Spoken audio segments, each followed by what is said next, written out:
Hi, this is Miss Rachel with another First Chapter Friday. Today we're going to be looking at Pax by Sara Pennypacker, read with permission from HarperCollins. This book is available on our app Hoopla.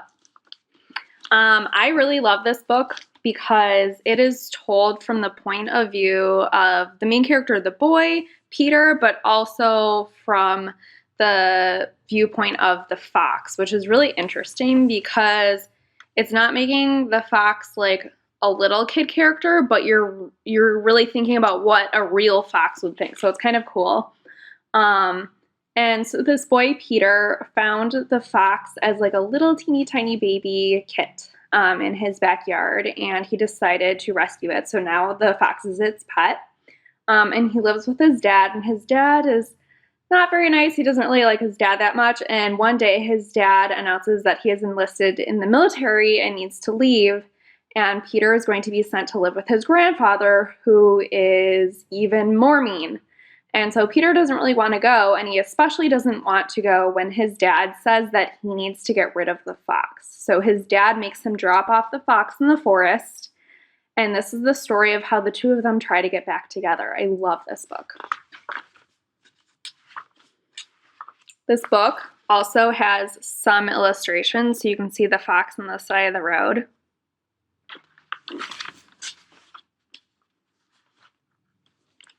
Chapter 1.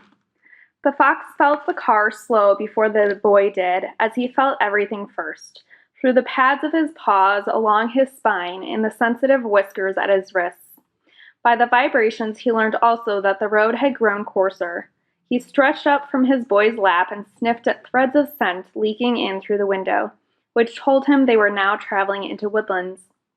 The sharp odors of pine, wood, bark, cones, and needles slivered through the air like blades, but beneath that the fox recognized softer clover and wild garlic and ferns, and also 100 things he had never encountered before, but that smelled green and urgent.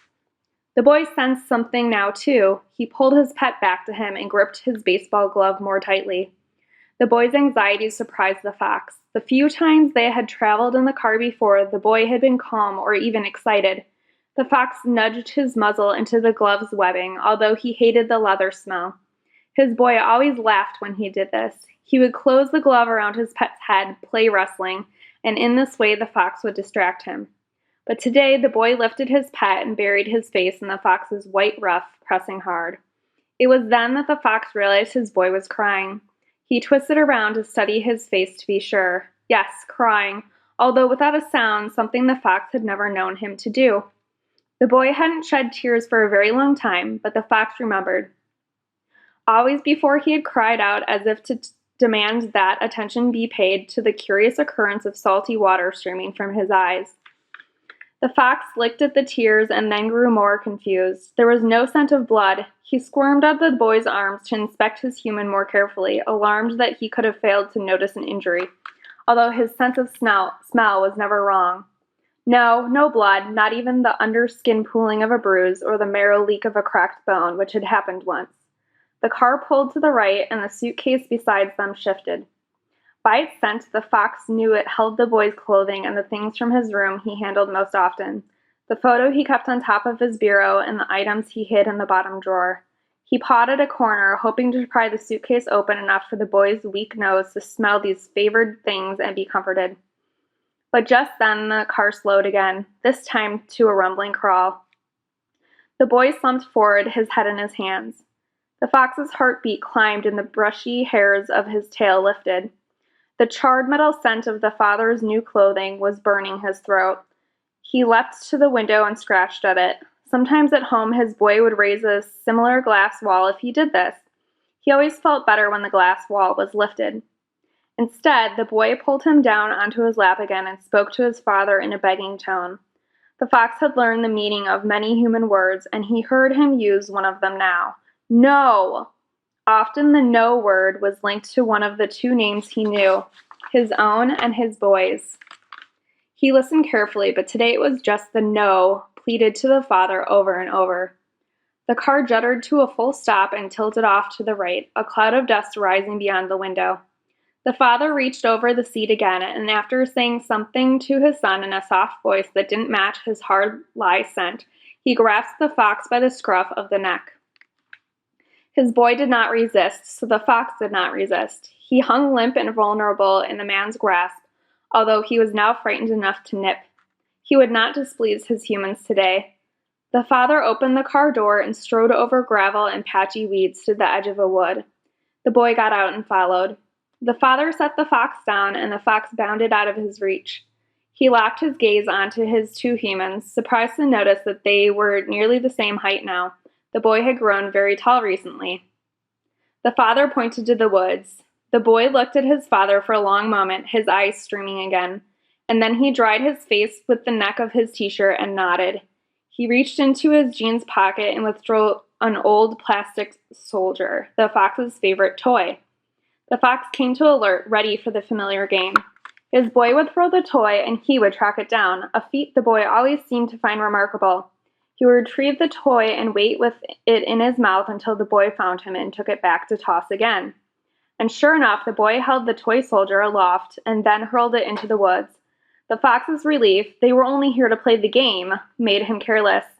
He streaked toward the woods without looking back at his humans. If he had, he would have seen the boy wrench away from his father and cross his arms over his face, and he would have returned. Whatever his boy needed, protection, distraction, affection, he would have offered. Instead, he set off after the toy, finding it was slightly more difficult than usual as there were so many other fresher odors in the woods. But only slightly, after all, the scent of his boy was also on the toy. That scent he could find anywhere. The toy soldier lay face down at the burled root of a butternut tree, as if he had pitched himself there in despair. His rifle, its butt pressed tirelessly against his face, was buried to the hilt in leaf litter. The fox nudged the toy free, took it between his teeth, and rose on his haunches to allow his boy to find him.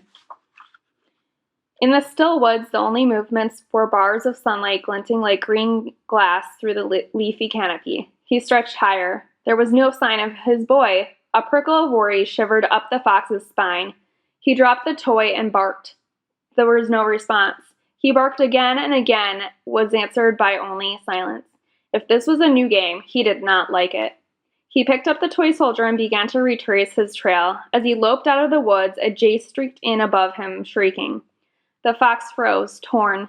His boy was waiting to play the game. But birds! Hours upon hours he had watched birds from his pen, quivering at the sight of them slicing the sky as recklessly as the lightning he often saw in summer evenings. The freedom of their flights always mesmerized him. The jay called again, deeper in the forest now, but answered by a chorus of reply. For one more moment the fox hesitated, peering into the trees for another sight of the electric blue wedge. And then, behind him, he heard a car door slam shut, and then another. He bounded at full speed, heedless of the briars that tore at his cheeks. The car's engine roared to life, and the fox skidded to a stop at the edge of the road.